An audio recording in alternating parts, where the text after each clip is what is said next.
আসসালামু আলাইকুম প্রিয় দর্শক ভাই বন্ধুরা, আপনারা দেখতে পারতেছেন এই ধানের জমিতে কিছু সাদা বাইল দুইটা কারণে ধানের জমিতে হয়। একটি হলো আপনার ব্লাস্ট লাগলে, আর একটা হলো যদি মাজরাই কেটে দেয় তাহলে পরে সাদা বাইল আসে।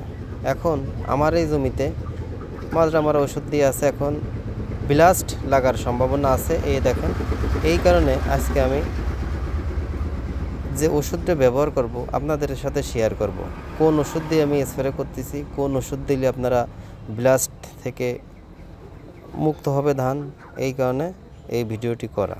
আমি যে ওষুধ ব্যবহার করতেছি, এই দেখেন কৃষক এই আমার জমিতে স্প্রে করতেছে। এখন আমি যে ওষুধটি ব্যবহার করতেছি আপনাদেরকে দেখাবো। এই দেখেন নাটিবো।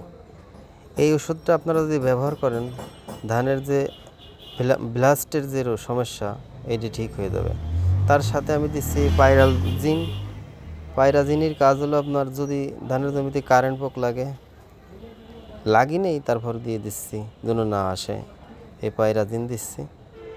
আর সাথে দিচ্ছি নাটিবো যেন ছত্রাকনাশক ওষুধ। আর সাথে দিয়ে দিচ্ছি একটা পটাশ দিয়ে স্প্রে করতেছি যেন ধানের আরও ভালো ফলন হয়। এই তিনটা ওষুধ দিয়ে আমি স্প্রে করতেছি আপনাদেরকে দেখানোর উদ্দেশ্য। আপনাদের যদি এই সমস্যা হয় আপনারা স্প্রে করতে পারেন। প্রিয় দর্শক ভাই বন্ধুরা, দেখেন এই আমার জমি স্প্রে শুরু হয়ে গেছে। আমি যে ওষুধ দিয়ে স্প্রে করতেছি আপনারা যদি মন চাই করতে পারেন। খুব ভালো ওষুধ নাটিবো এবং পাইরাজিন, দুটোই খুব ভালো কোম্পানির ওষুধ।